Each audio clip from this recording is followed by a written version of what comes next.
નમસ્કાર, હું છું કેતલ અને આપ જોઈ રહ્યા છો CB24। સાંતલપુર ખાતે મીઠું ભરીને આવતા ઓવરલોડ ડમ્પરોના કારણે લોકો ત્રાહિમામ પોકારી ઉઠ્યા છે। પાટણ જિલ્લાના સાંતલપુર ખાતે અલગ અલગ મીઠાની ફેક્ટરીઓ આવેલી છે। તેની અંદર બનાસકાંઠાના બોરુ ગામથી આખો દિવસ અને રાત્રે ઓવરલોડ ભરીને મીઠાના ડમ્પરો ચાલતા હોય છે, જેના કારણે રોડ ઉપર મીઠાવાળું પાણી ઢોળવાના કારણે ચિકાસ જામી જતી હોય છે।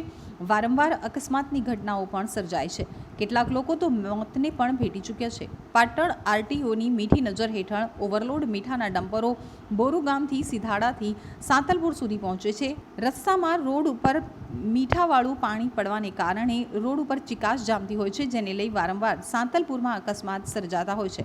ત્યારે રોડ ઉપર પડેલ મીઠાના કારણે વધુ એક શાકભાજી ભરેલી ગાડી પલટી મારી ગઈ હતી, પરંતુ પાટણ RTO અધિકારીઓ એક્શન લેશે ખરા જેવા અનેક સવાલો હાલ તો ઉઠી રહ્યા છે। એ બોરોથી સાંતલપુર મીઠું આવે છે, ફૂલ ઓવરલોડ ગાડીમાં આવે છે મીઠું।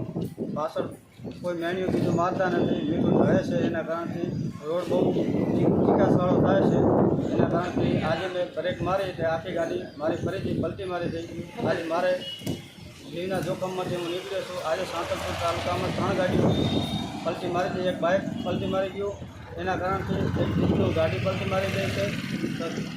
આજે કોઈ કહેતા કોઈ કાર્યવાહી કરતું નથી પોલીસ સ્ટેશનથી કોઈ કહેતું કે નથી RTO વાળા ઓવરલોડ ગાડી ભરીને આવે તો કાંઈ કશું કહેતા નથી।